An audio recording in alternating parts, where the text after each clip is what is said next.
Stepmom told me I would not get anything from my father's 36 million will.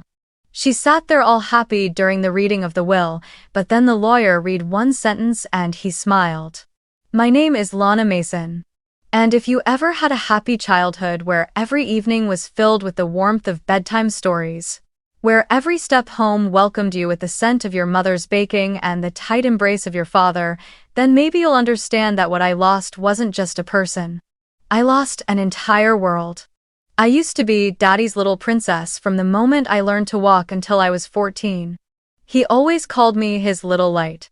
Every afternoon after school, I'd spot his car parked right outside the gate, the window rolled down, his hand waving, and his smile beaming beneath the sunlight. On weekends, we'd go to the supermarket together, buy frozen pizzas, and pick out an old animated movie to watch with Mom on our worn-out sofa. My family was never rich, but we had our own kind of abundance, one made of kindness, presence, and laughter. That was until one June afternoon, when my mother collapsed in the kitchen, still laughing from a joke we had shared, her hands trembling as she struggled to open a bottle of ketchup. Cancer. Terminal stage. Discovered too late. Nothing could be done. In just 5 months, the woman who had been the heart of our home withered away strand by strand of hair, smile by fading smile, breath by breath. I don't remember how many nights I secretly curled up beneath her hospital bed, listening to her soft groans, too afraid to cry. My father lost more than 20 pounds. He cried in front of me for the first time. And it was also the last. Because less than 6 months after my mother passed, my father brought home another woman, Vanessa Langston. A woman with a smile as sharp as a blade and eyes so tender they made my skin crawl. Vanessa used to be a colleague, my father said. She's been helping me get through the hard times. He repeated that line so many times it became meaningless. But what truly silenced me was the way he held her hand in the kitchen, the very same spot where my mother once stood, pouring milk into my glass every morning. Vanessa started spending the night after a few weeks. She moved her things into my father's bedroom, the room my mother, once decorated with heart-shaped pillows and the sparkly pink nightlight I had gifted her for Christmas in 5th grade. No one asked me. No one cared how I felt. Then one day, I came home from school to find my bedroom, my childhood room, covered in cat stickers and award certificates completely cleared out. My father told me, from now on, you'll sleep in the living room. That room is for Kyle, Vanessa's son. Kyle was 9 at the time. He started calling my father Dad just 3 weeks after they met, but for over a year, he only referred to me as she, never as sister. I moved onto the stiff sofa, my head just inches from the glass door. Every morning, Vanessa would walk past me, tap my foot with her high heels, and smile as if it were an accident. I cried once in front of my father asking him why he had pushed me aside like this. He stayed quiet for a long moment, then finally said, "This is what's best for everyone." I started coming home later, skipping dinner. I ate at school, studied at the library, and picked up part-time shifts at the bookstore. I was only 15. By 16, Vanessa had Kyle calling me Miss Lana because she's older than you, but she's not family. And I watched as my father, the man who once called me his little light, nodded silently in agreement. By the time I turned 17, the tension in our home had become irreparable. That was the day I received my acceptance letter to a prestigious summer program at an arts institute in New York, a chance I had worked tirelessly for, applying for scholarships and writing essays for months. I rushed home, eyes glowing, and handed the letter to my father. But before he could say a word, Vanessa cut in sharply. "New York? We don't have money for nonsense like that. You should know your place, young lady." I turned to my father. All I needed was one word of support, just one glance of approval. But he just stood there, not looking at me, not looking at anyone. I remember screaming. Not out of anger, but because it felt like my chest had caved in. My heart crushed beyond repair. I screamed for my mother, the one who once told me I could do anything. I screamed for myself, the daughter left behind. That night, I packed only what could fit into a single backpack. I left my house key on the dining table, the same table where we used to gather for toast and silly stories in the morning. I walked out without a goodbye. No one stopped me. And from that night on, I learned how to exist without needing anyone to remember that I ever did. I left the place I used to call home on a hot summer night. No dramatic exits, no tearful farewells, just the dry sound of the door clicking shut behind me. I didn't know where I was going. I only knew one thing: I couldn't stay in a house where every step I took felt like an inconvenience, and every breath I breathed felt like a stain no one wanted to see. I crashed on a friend's floor for the first 3 weeks, using an old coat as a body pillow. Then I got a job washing dishes at a small restaurant in the Latin district. The pay was terrible, my hands raw from dish soap, but at least no one looked at me with pity. I lived on every penny. Dry bread, instant noodles, tap water. No Starbucks. No midnight pizza like the kids my age. I kept every receipt like it was a survival map. I went to school by day, worked by night. At one point, I juggled 3 jobs: evening shifts at a cafe, tutoring math for a single mom's kid, and cashiering at a convenience store on weekends. I've fallen asleep on buses, eaten cold rice walking through snow, and had my wages stolen. But never, not once, did I go back to knock on that door. Not a single message. Because I knew there was no one on the other side waiting. At 18, I got into a top university in another state. Psychology. It sounded noble, though plenty of people told me straight to my face, "That degree won't pay your bills." I smiled softly. Pay my bills? I had been paying my own way since I was 17 by scrubbing toilets and wiping down greasy tables.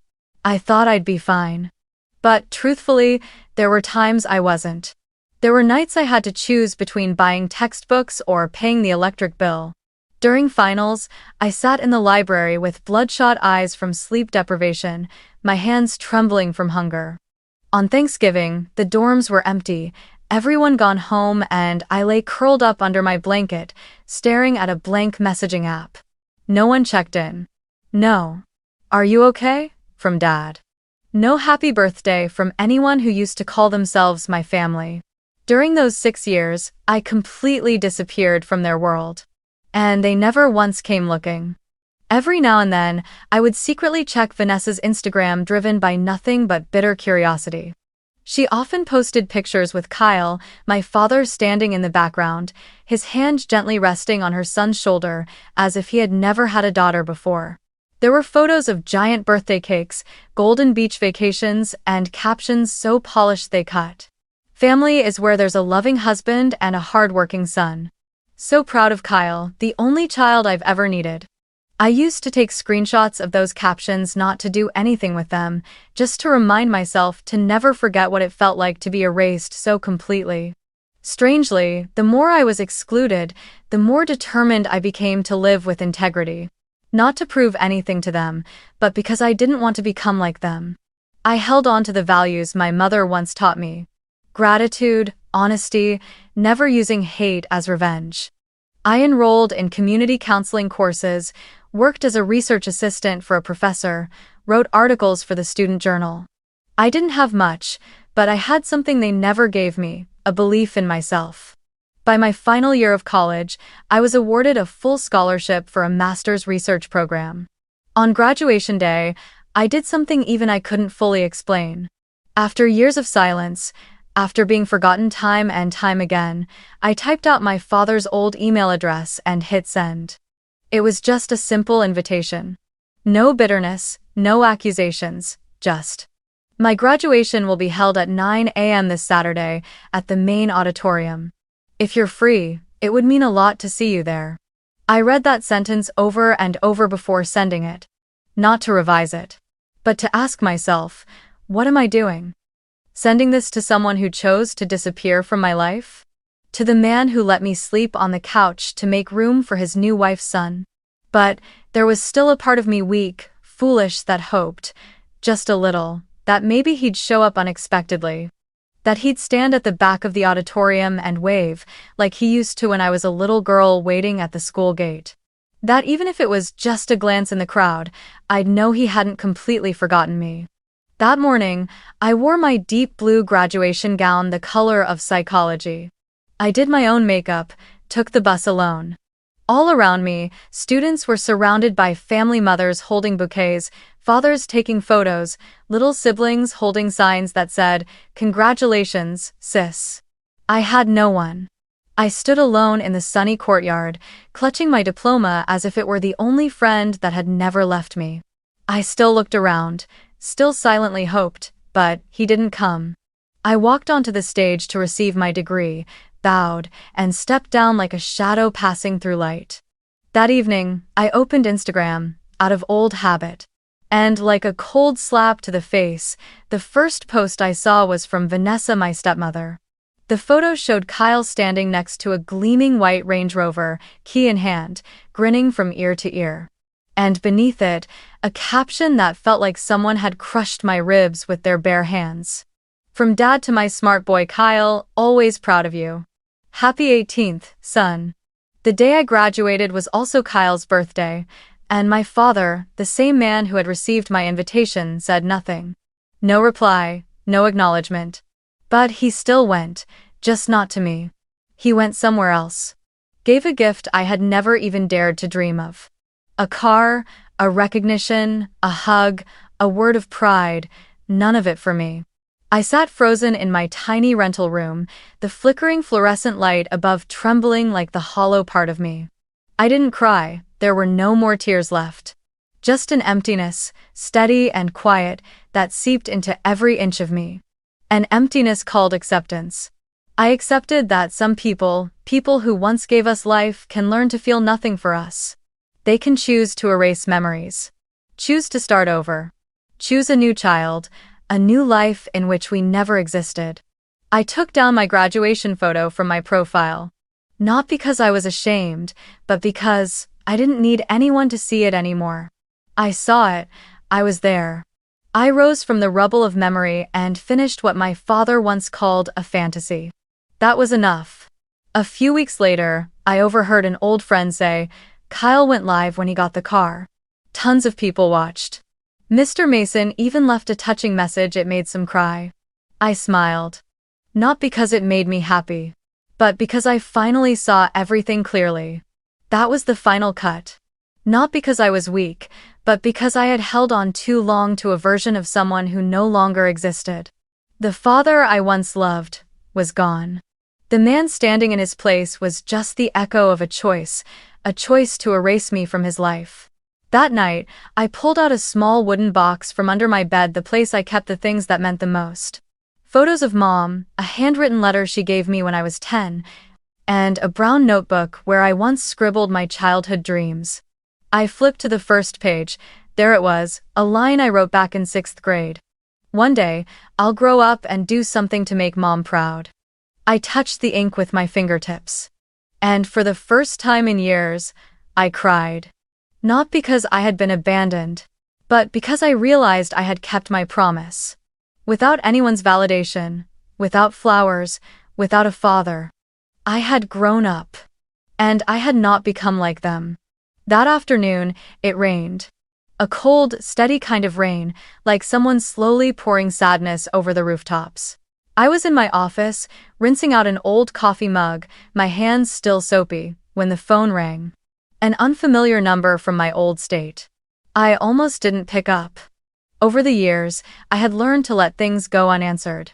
But somehow, my hand slipped, and I answered. "Hello, this is Jenna calling from the offices of Goodman and Hall," a woman's voice said, clear, professional, emotionless. I frowned. I had no reason to be hearing from a law firm. "We regret to inform you." She paused. "That Mr. Richard Mason, your biological father, passed away yesterday morning at his residence." I went still. The room suddenly became so quiet I could hear a single drip from the leaky faucet. My hand clenched into a fist. The rain outside the window quickened, as if someone had nudged time forward all at once. "Are you still with me, Miss Mason?" The woman's voice softened. I'm here," I said, though my own voice sounded like it came from someone else entirely. "We're calling to inform you that your name is listed as a primary beneficiary." Your presence is required at the reading of the will. It will take place this Friday at 3 p.m. at our office on Grand Avenue. I send what? I don't remember what I said in response. Just some automatic thank you slipping out before I ended the call. I stood there in the kitchen, still holding the phone, staring through the rain-smeared window. A part of me wished it was a mistake, that another call would come to correct it in the next few minutes, but no call came. Instead, memories surged back like a flood, memories I thought I had buried for good, alongside his cold stare and that cursed birthday post. I sank into a chair, my mind completely blank. He's gone. My father. He had once been my whole world, even though that world had turned its back on me, and yet, he left. Without a word, no message. No phone call. Not even a line from Vanessa. They stayed silent, just like they did the day I left. Silent enough for me to understand exactly where I stood. And now, again, it wasn't my family who told me. It was a law firm. I don't know how long I sat there. The clock ticked, the second hand spun in circles, but I couldn't track the time. Only one question kept echoing through my mind: should I go? I didn't care about the inheritance. I never expected to receive anything from him except silence, but this will reading wasn't about money anymore. It was closure. A farewell. A final chance to bury the ache of being left behind that I'd carried all these years into adulthood. I wouldn't go for them. I would go for me. To face the place that once rejected me. To find out if the man who didn't choose me had left behind anything other than silence. And more than that, I needed to witness with my own eyes the end of a chapter I had lived in the shadows for far too long. 3 days later, I booked a flight back home. The old city greeted me with dry, cold air and rooftops stained with gray memories. I stood before the hotel mirror wearing a simple black outfit, my hair pulled back, no makeup. I wasn't there to impress. I was there to end something. The funeral was held on a Thursday morning under a dull, overcast sky, the clouds hanging low like a velvet curtain pulled tight over the day. I arrived early, not out of eagerness, but because I didn't want to walk in late like someone who didn't belong. The funeral home sat beside a quiet hill, its grounds paved with marble stone, lined with neat rows of white flowers. The scent of lavender drifted in the air, blending with the faint musk of damp wood and soft-scented candles. Inside, the chairs were arranged in 3 main rows, the front row marked family, with name tags placed carefully on each seat. I entered quietly. No one greeted me. No eyes acknowledged my presence as something natural. No one stood to offer a seat, or nodded the way one might toward a relative. Every glance that passed over me felt like I was a misplaced server at a lavish banquet. Vanessa sat in the front row, her hands gloved in black silk, head tilted just so the perfect image of a dignified widow. Beside her was Kyle wearing dark sunglasses, a sharp black suit, posture composed. They looked like a magazine photo brought to life, the successful wife and accomplished son. No one mentioned me. Not a single copy of the memorial program had my name. There was no seat marked Lana Mason. I stood still, eyes fixed on the nameplates. Vanessa Langston Mason, spouse. Kyle Mason, son. Then I turned and quietly walked to the back row, choosing a seat in the farthest corner where no one would notice if I cried, or if I stood up and walked out. A middle-aged man, probably one of my father's business partners, leaned over and whispered to the woman next to him. Though their voices were hushed, I heard every word. "Who's that girl?" Someone said she's his daughter from a previous relationship. Hasn't been around in years. Not really close. Practically absent from Mason's life these days. I curled my fingers tightly into my palm. Not out of anger, but sadness. Sadness at how easily people rewrite someone's story with just a few whispered lines. They didn't know I was once his little princess. They never saw me sleeping under his desk when Mom had to travel. They didn't know I spent hours drawing a Father's Day card for him in 2nd grade. Kyle turned slightly, tilting his head in my direction, his face calm, as though about to say something perfectly reasonable. "Why are you here?" he asked quietly, just loud enough for me to hear. "This is a family matter. Not everyone belongs here. I looked at him for a few seconds. No sharpness in my gaze. No response, just silence. Because that question, "Why are you here?" was one I had asked myself hundreds of times over the years. I wasn't here to take anything. I was here because this was the end of a chapter I once belonged to, but was never given the chance to close properly. The officiant began to speak, his voice low and solemn. Today, we gather to honor the life of Mr. Richard Allen Mason, a businessman, founder of Mason Biopharma, a devoted husband, a dedicated father. I went still. A dedicated father? Suddenly, I felt like a spectator in a play that had been rewritten from scratch, a version where the director had cut my role entirely, replacing me with a more polished character, less complicated, easier to fit into the narrative. One by one, people came forward to speak: old partners, co-founders, longtime neighbors. They described him as a legend, a pillar, a man who always put his family first. No one mentioned me. No one said he once had a daughter named Lana Mason. I sat with my back straight. No bowed head, no tears. Because I had cried enough. I had heard enough. I wasn't there to listen to stories about a father I no longer recognized. I came to stare into the empty space, the space where love should have been, but had long since been replaced with selective silence. I didn't blame the people around him. They only knew a fraction. I blamed him for allowing others to redefine fatherhood through curated captions on social media. When the final piano notes of the farewell song faded and the mourners began to rise, whispering their goodbyes, shaking hands, I remained seated. That moment, those few quiet minutes, were the only time in years that I had shared a space with my family. And even here, I was still just a background character. A supporting role in my own story. I stepped into the office of Goodman and Hall once more, this time not to hear of my father's death, but to find out what he left behind, or rather, what he didn't for me. In stark contrast to the cold, performative funeral, the will reading took place in a smaller, but far more luxurious private room. Polished oak walls, deep wine-colored leather chairs, and soft chandelier light cast a glow that was both warm and heavy. Vanessa sat to the left of the attorney's desk, spine rigid like the lady of the house receiving guests. Her black funeral dress had been replaced with a tailored cream Chanel suit, sleek, cold, and so expensive it almost erased the fact that she had once been the other woman. A Hermes bag rested delicately on her lap, every detail meticulous. Her left hand gently held Kyle's, now a 4-year-old man, but still her sweet boy in every glance. Kyle wore a pale gray blazer, the glint of a Rolex flashing from beneath the sleeve of his charcoal shirt. He had the composure of someone long used to receiving love, receiving wealth, receiving unquestioned loyalty from everyone around him. And me? I entered in an old white blouse with a frayed cuff, a plain black skirt, my hair tied back like I was heading to work. No makeup. No perfume. No mask to cover who I was.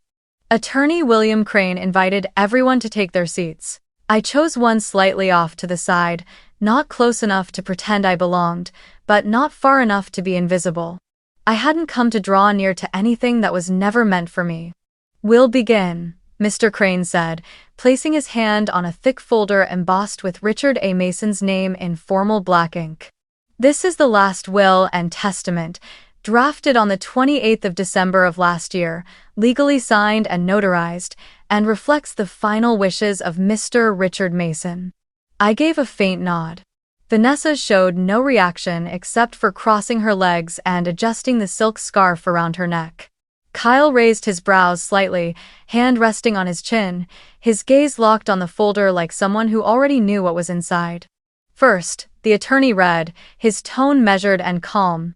"Mr.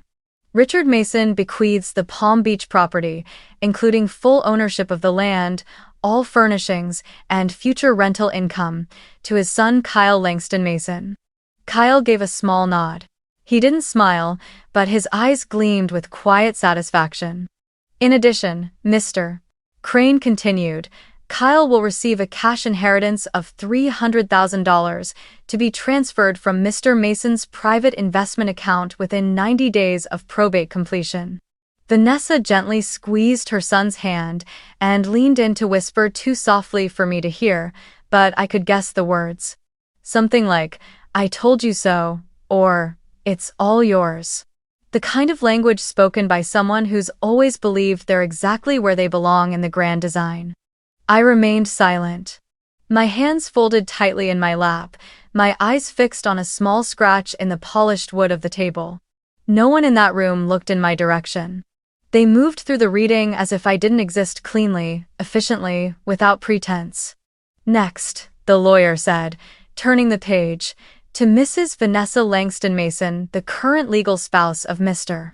Richard Mason. He leaves the antique art collection, comprising 7 post-impressionist paintings currently held at the primary residence, full ownership of the 2022 Bentley Continental, and a cash inheritance of $500,000. This time, Vanessa smiled. Fully, unapologetically. She placed a hand over her chest as if moved, though her eyes gleamed with the sharpness of someone who had just secured victory in a long, silent chess match. "We were always by his side," she said gently, more as a declaration than a remark, never once looking at me. Kyle turned his head slightly to glance at me, a half-smile tugging at the corner of his mouth. Maybe he was waiting for a reaction. But I gave him none. I had rehearsed this moment for 6 years. The moment I wouldn't be named. The moment nothing would be left for me. No house, no car, not even a single line to prove I had ever shared the same blood as that man. The lawyer closed the main file. The room relaxed, as if the script had ended. Vanessa let out a soft sigh, like someone satisfied with the last chapter. But then, Mr. Crane didn't rise. Instead, he slowly opened the drawer beneath his desk and pulled out a thick envelope, sealed with red wax. The room fell suddenly silent, so silent I could hear the wind whistling faintly through the crack in the glass behind me. "And finally," he said, his tone shifting, firm and low. "Mr. Richard Mason left a supplemental addendum, signed on the 14th of March of this year, just 3 weeks before his death. This document was written separately, officially notarized, and accompanied by a handwritten letter, which he specifically requested be read after the primary will had been disclosed." Vanessa furrowed her brow. Kyle leaned back in his chair, arms crossed. No one said a word, but the atmosphere had changed. And me? I stayed still. But something stirred in my chest, not hope exactly, but no longer despair either, just readiness. Mr. Crane carefully sliced through the wax seal and pulled out a fresh stack of papers. He looked up at me, then turned to Kyle and Vanessa. And then, he smiled, no mockery, no warmth, just the calm of a man about to reveal a secret that only one person in the room had suspected all along. "What I'm about to read," he said, voice lowered to half its usual weight, "will change everything." He drew the first page, checked for the official stamp, then spoke, slowly and clearly. "This is a handwritten codicil to the last will and testament of Richard Mason, dated the 14th of March, 3 weeks prior to his passing, witnessed and notarized at a second law office in San Diego." I sat up just a little straighter, my chest tightening under a slow, rising heat that pressed against my ribs. Vanessa shifted in her seat. Kyle furrowed his brows, his lips pressed into a hard line, one finger tapping the armrest of his chair with mounting tension. He could feel it, something wasn't right. Then, the lawyer began to read. "I, Richard Allen Mason, in full mental clarity and sound health at the time of writing, hereby add the following provision to my will." It felt as if the entire room had stopped breathing. My lips were dry, my hands tightened in my lap, but I kept my gaze on Mr. Crane, revealing nothing. "I am fully aware of the mistakes I've made in the past. The words left unsaid, the wrongs left unrighted, they have quietly eaten away at me until the final days of my life." A chill crept down my spine. "Therefore, I state clearly, the entirety of my shares in Mason Biopharma, valued at $24 million US, the remainder of my real estate holdings, including the estate in Aspen, the Manhattan penthouse, and the Napa Valley vineyard, as well as the full balance of my private trust fund, amounting to $36 million are hereby left to my only biological daughter, Lana Mason. It took a full second before the room seemed to comprehend what had just been said. I didn't move, I didn't smile, I didn't cry. I sat still like the ghost I had been in this family for years now, finally called by name in my own story. And Vanessa? Her mouth fell open. Her hand gripped the strap of her Hermes bag so tightly her knuckles turned white. A small, strangled sound escaped her throat, as if she meant to say something but no words came out. She turned to the lawyer, then to Kyle, then to me. Her eyes flashed with panic, the triumph on her face vanishing without a trace, replaced by disbelief and something dangerously close to fear. Kyle wasn't as composed. He shot to his feet, his chair clattering backward, the sound of wood against tile echoing sharply through the room. No, this isn't real, he shouted, his voice shaking like the ground had just been ripped from beneath him. This is fake. My father would never do this. He loved me, I'm his son. Mr. Crane remained composed, but his gaze turned steely. This codicil has been validated by 2 independent attorneys, notarized with a state seal, and accompanied by an audio recording made by Mr. Richard Mason on the day it was signed. We have complete legal documentation. Any disputes may, of course, be taken to court, but I sincerely doubt that would be in your best interest. Kyle stood frozen, his face flushed red, hands trembling with rage.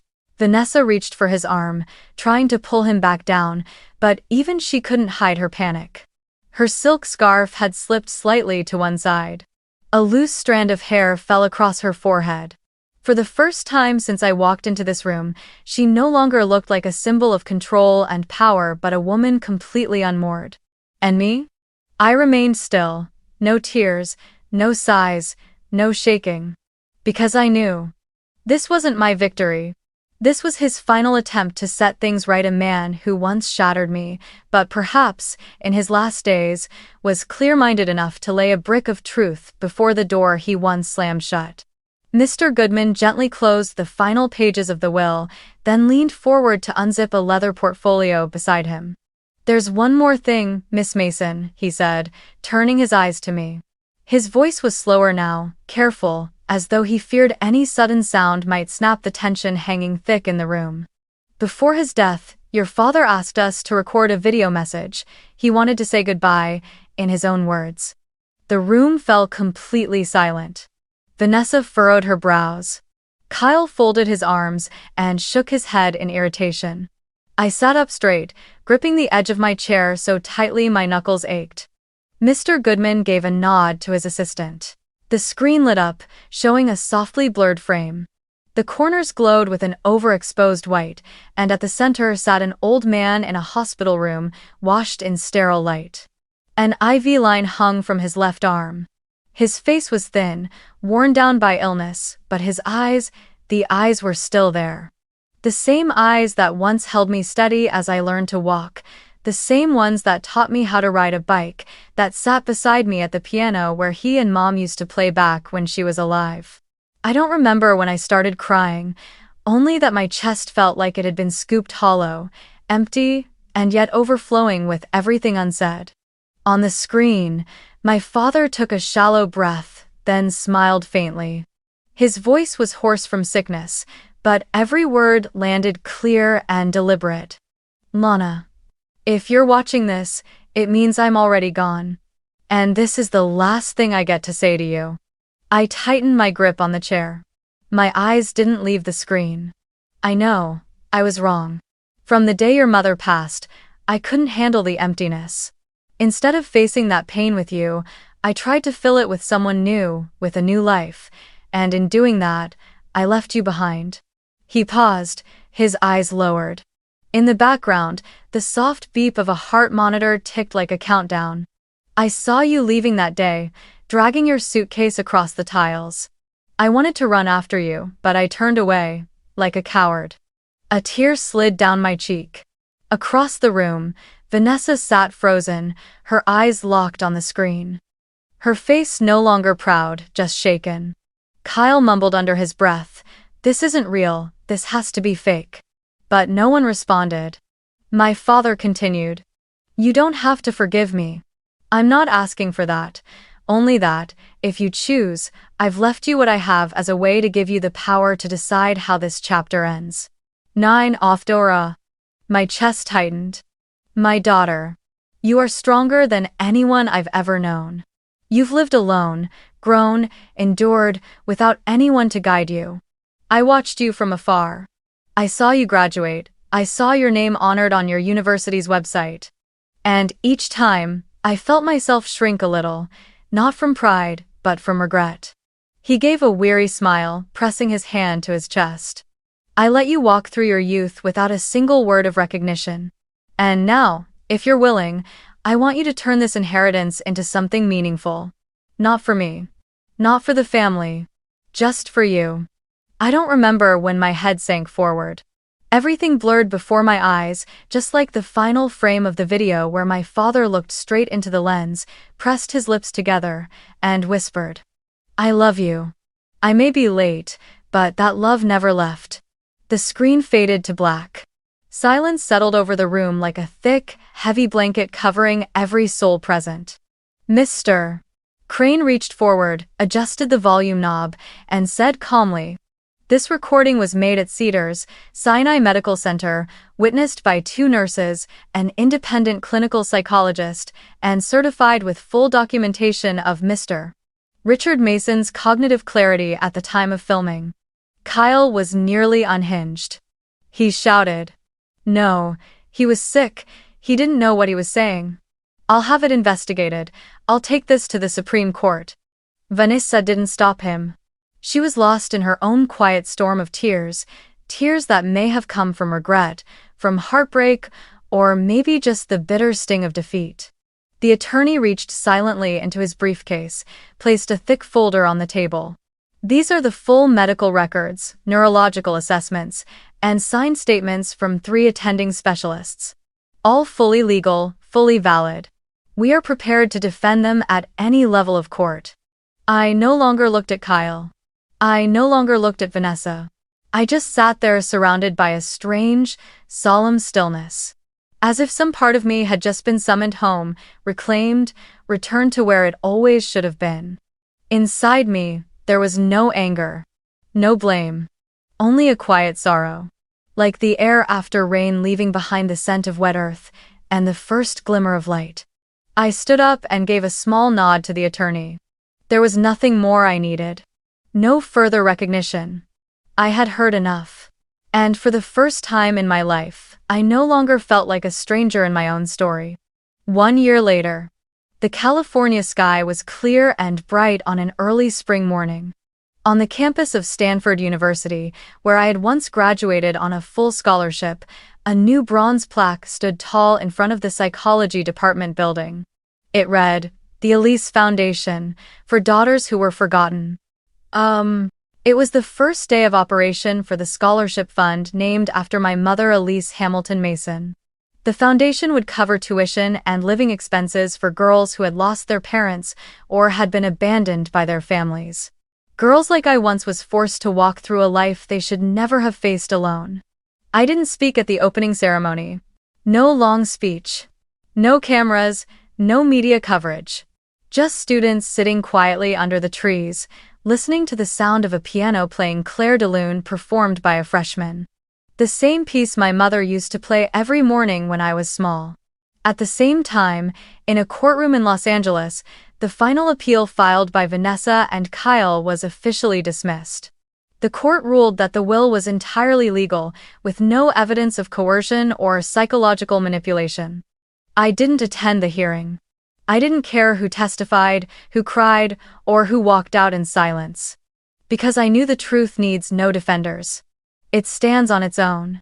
Over the past year, media outlets had reached out, CNN, The New York Times, Oprah Daily. Everyone wanted the story of the daughter who unexpectedly inherited $36 million after a life of being forgotten. I declined them all. Instead, I submitted just one line through my legal representative to a tiny local paper, the same one I used to hand out flyers for back in college. My greatest inheritance isn't money, it's the dignity I kept by never begging for anything. And I meant it.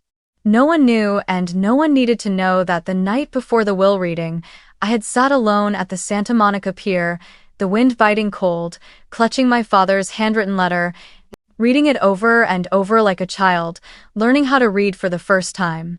No one knew how hard I had fought not to let the anger swallow me whole, not to let it define me one more time. Once, I walked past a vintage furniture store and saw a piano identical to the one my mother used to play. I bought it. Not to display, but so I could, from time to time, play A Time for Us. The piece my mother once said was for those who believe in true love, even if it arrives late.